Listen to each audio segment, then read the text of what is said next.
Good morning.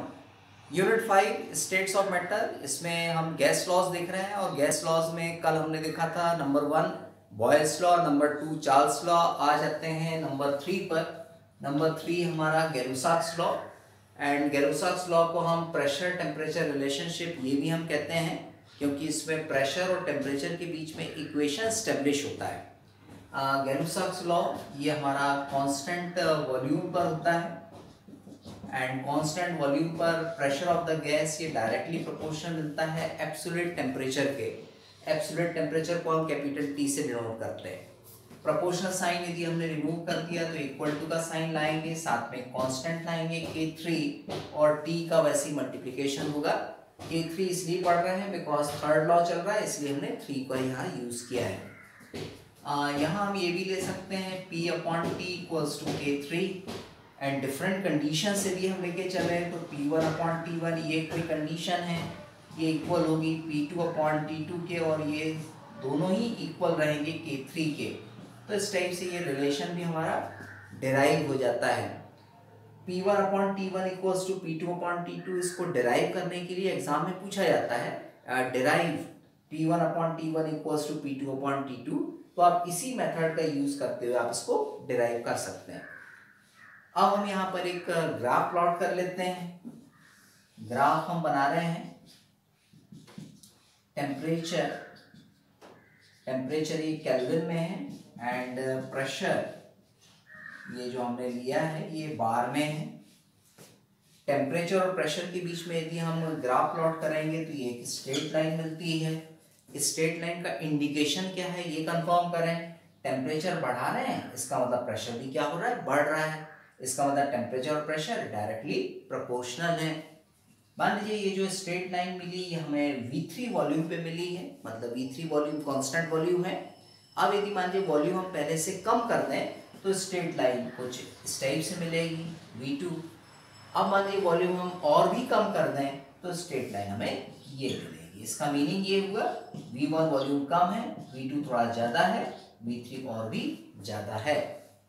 These three lines are called isochore। इसे हम isochore पढ़ते हैं, क्योंकि क्या होती है ये आइसोकोर कांस्टेंट वॉल्यूम पर होती है। और किस किस के बीच में ग्राफ प्लॉट किया, टेम्परेचर और प्रेशर के बीच में। डेफिनेशन पूछी जाती है आपसे व्हाट इज आइसोकोर, तो हम कुछ इस टाइप से इसको डिफाइन करें। At constant volume a graph is plotted between temperature and pressure, a straight line is obtained, this straight line is called isochore। तो ये था हमारा गैरुसाक्स लॉ। अब हम आते हैं नेक्स्ट नंबर 4 पर, एवोगैड्रोस लॉ पर। Number 4 Avogadro's law, and Avogadro's law को हम वॉल्यूम अमाउंट रिलेशनशिप ये भी कहते हैं। वॉल्यूम अमाउंट रिलेशनशिप मतलब ये वॉल्यूम और अमाउंट के बीच में एक इक्वेशन स्टेब्लिश करता है, इसलिए इसे वॉल्यूम अमाउंट रिलेशनशिप भी कहते हैं। Equal volume of all gases, इसमें हम चल रहे हैं at same temperature and pressure, ये हमारी कंडीशन है सेम टेम्परेचर एंड प्रेशर की।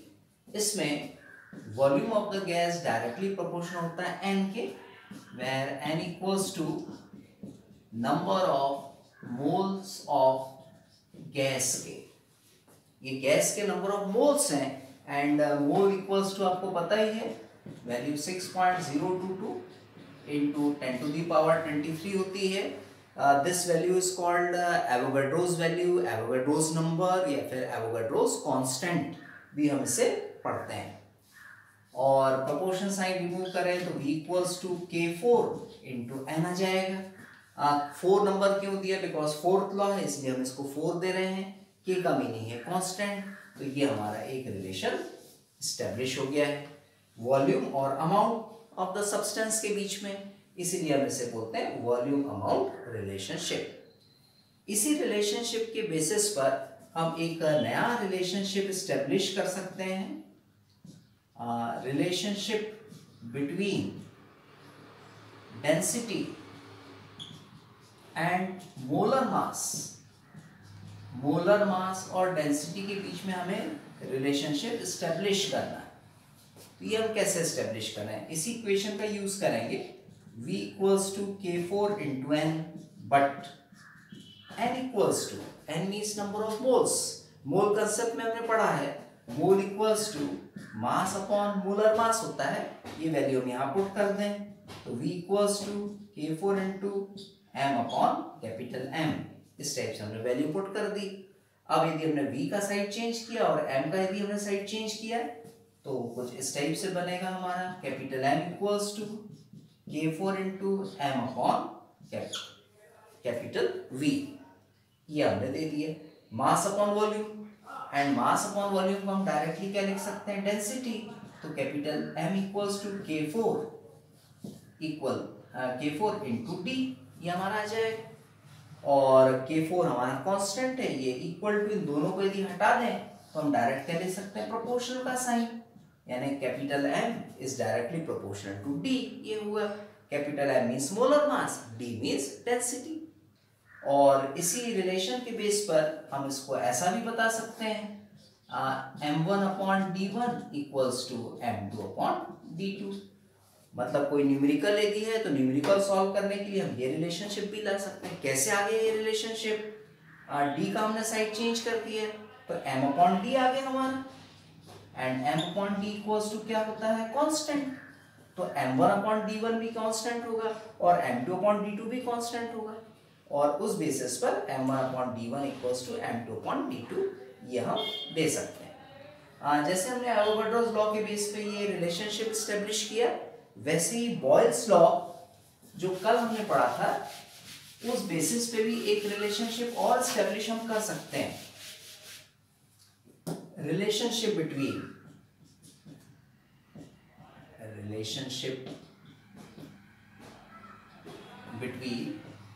डेंसिटी एंड प्रेशर, इनके बीच में भी हम रिलेशनशिप स्टेब्लिश कर सकते हैं फ्रॉम बॉयल्स लॉ जो कल हमने देखा था, एंड बॉयल्स लॉ के बेस पे चले तो V equals to K1 into 1 upon P, ये हम देते हैं, but density equals to mass upon volume होता है, और वॉल्यूम के बेस पे हम चले तो मास अपॉन डेंसिटी ये हम दे सकते हैं, और V की वैल्यू हम यहाँ पुट कर दें तो हम क्या दें, M upon D equals to K1 into 1 upon P, ये हम दे देंगे, और यदि मान लीजिए हमने P का साइड चेंज किया, D का साइड चेंज किया, तो M into P equals to K1 into D, ये हमारा आ जाएगा, और M इसका भी साइड चेंज करते हैं तो P equals to K1 upon M into D, ये हमारा नया इक्वेशन बन गया। M means mass of the gas, mass of the gas fixed होता है, fixed mass of the gas use करते हैं, इसका मतलब ये कांस्टेंट है और ये भी कांस्टेंट है, तो हम सीधा ले सकते हैं P equals to constant into D, और कांस्टेंट और इक्वल टू दोनों हटा दें तो प्रोपोर्शनल का साइन लेंगे, तो P is directly proportional to D, ये हमारा एक नया रिलेशनशिप बन जाएगा। Pressure of the gas density of the gas के डायरेक्टली प्रोपोर्शनल होता है। तो ये हमारे दो अलग अलग रिलेशनशिप थे अलग अलग लॉस के बेसिस पर। अब आते हैं हम ideal gas and real gas पर, क्योंकि अब हमें आइडियल गैस इक्वेशन को डिराइव करना है। तो जब आइडियल गैस इक्वेशन को हमें डिराइव करना है तो उसके लिए ideal gas and real gas, इन दोनों के बीच में difference. First difference, it is hypothetical, ये हाइपोथेटिकल गैस है, एंड इट इज रियल, ये हमारी रियल गैस है। मतलब नेचर में जितनी भी गैसेस होती है सारी हमारी रियल गैसेस है, nitrogen, oxygen, noble gases, all gases are called real gases, and ideal gas imaginary gas है, इमेजिन किया हुआ है, हाइपोथेटिकल गैस है। Second, ideal gas follows Boyle's law, Charles law, Avogadro's law strictly, मतलब ये जो ideal gas है ये बॉयल्स चार्ल्स एवोगैड्रोस लॉ को स्ट्रिक्टली फॉलो करेगी, एंड रियल गैसेस ये ओबे नहीं करती है या फॉलो नहीं करती है, does not obey boils law, Charles law and Avogadro's law strictly, मतलब कभी कर भी सकती है बट स्ट्रिक्टली उसको फॉलो नहीं करती है। और डज नॉट ओबे, बेस्ट अपन ऐसा लिख लें, डज नॉट ओबे। अब इसी आइडियल गैस के बेसिस पर हम एक इक्वेशन स्टेब्लिश करें, उसे हम बोलेंगे ideal gas equation. And ideal gas equation के लिए हम सबसे पहले चलते हैं फ्रॉम बॉयल्स लॉ पर, एंड बॉयल्स लॉ के बेसिस पे हम देखें तो हमने देखा था V is directly proportional to 1/P होता है, इसको हम देते हैं first relationship. Then from Charles law के बेसिस पे चले तो V is directly proportional to T, ये हमें मिलेगा, इसको हम दे दें सेकंड इक्वेशन या second relationship. From Avogadro's law के बेसिस पे चले तो V is proportional to N, जो आज देखा था हमने। अब ये तीनों रिलेशन को कंबाइन कर दें, कंबाइन 1, 2 एंड 3, तो हमें क्या मिलेगा, V is directly proportional to NT/P। इस कॉम्बिनेशन का मीनिंग कंफर्म करें, V और N डायरेक्टली प्रोपोर्शनल है, V और T डायरेक्टली प्रोपोर्शनल है, V and P inversely proportional है। प्रोपोर्शनल साइन को हम रिमूव करते हैं तो इक्वल टू का साइन आएगा, साथ में कांस्टेंट आएगा, कांस्टेंट हम दे रहे हैं R NT/P, ये एज इट इज है, और P का यदि हम साइन चेंज करते हैं तो PV इक्वल्स टू NRT, ये एक नया रिलेशनशिप स्टेब्लिश हो जाएगा। इसको हम बोल सकते हैं नया इक्वेशन भी हमारा ये बन गया है। इसको हमने दे दिया है equation number 4। This equation 4 is called ideal gas equation, इसी को हम बोलते हैं ideal gas equation. Here R equals to universal gas constant, इसको हम यूनिवर्सल गैस कांस्टेंट पढ़ते हैं R को, और R जो है इसकी डिफरेंट वैल्यूज होती हैं, डिफरेंट वैल्यूज ऑफ R, उसको भी हम कंफर्म करें कि R की डिफरेंट वैल्यूज कौन सी होती हैं। Different values of R, first value R equals to 0.082 litre ATM kelvin inverse mole inverse. अब ये 4 यूनिट्स कैसी आ गई, इसको हम कंफर्म करें इसी इक्वेशन से, आइडियल गैस इक्वेशन से। R इक्वल्स टू हमने लिया तो PV/NT, ये होगा pressure, ATM volume, litre N, mole T, kelvin, and ये वैल्यू हमारी कैलकुलेटेड आती है, डिफरेंट वैल्यूज रखने के बाद आती है। Second value R equals to 0.083 litre bar kelvin inverse mole inverse.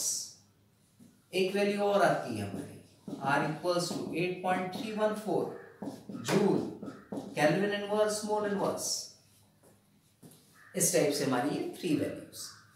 ये जो थर्ड वैल्यू है ये हमारी एनर्जेटिक्स से रिलेटेड चैप्टर्स के लिए है, मतलब वो चैप्टर जिसमें एनर्जी का यूज होगा उसमें हम जूल वाली वैल्यू को पुट अप करेंगे, और जहां सॉल्यूशंस वाली वैल्यू आती है, जहां सॉल्यूशंस वाले चैप्टर है उसमें ये हम 2 वैल्यूज का यूज करेंगे मेनली, क्योंकि सॉल्यूशंस में हम मेजर करते हैं उनको लीटर्स में, तो हमको ये 2 वैल्यू को पुट करना है, वो जैसे आगे आएंगे न्यूमेरिकल्स उस बेसिस पे हम बताएंगे।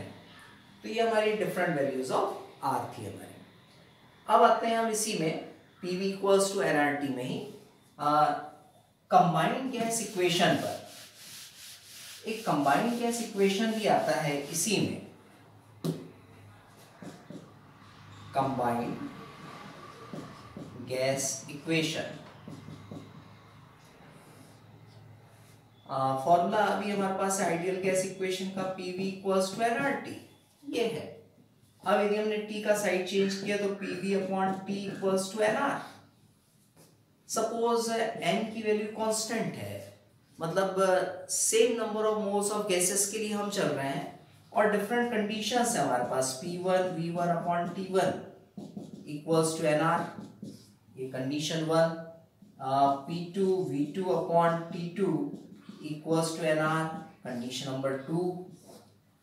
इन दोनों इक्वेशन में आप देखें राइट हैंड सेम है तो लेफ्ट हैंड भी सेम हो जाएंगे। P1 V1 upon T1 equals to P2 V2 upon T2. This equation 3 is called combined gas equation. इसी इक्वेशन 3 को हम बोलते हैं combined gas equation. यही आइडियल गैस इक्वेशन से रिलेटेड आखिरी बार एक रिलेशनशिप हम डिराइव कर दें, एक रिलेशनशिप एस्टेब्लिश कर दें, relationship between density and molar mass के बीच में।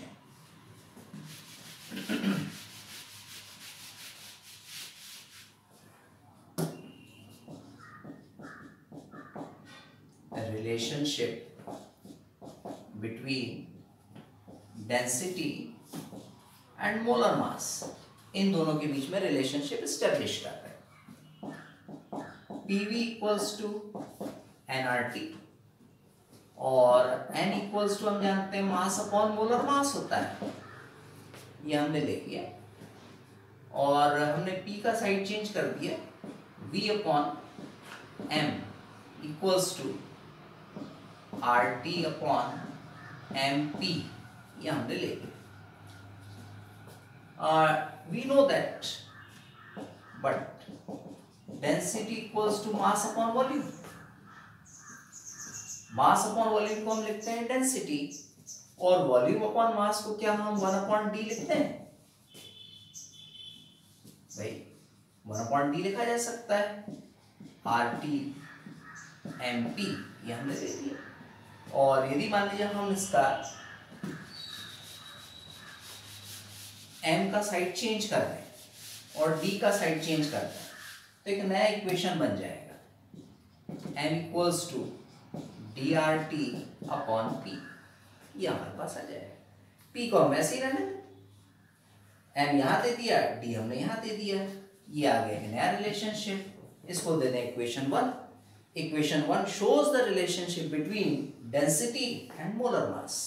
बाकी R gas constant, T temperature and P क्या है? प्रेशर। तो इस टाइप से थे हमारे ये गैस लॉस। Thank you.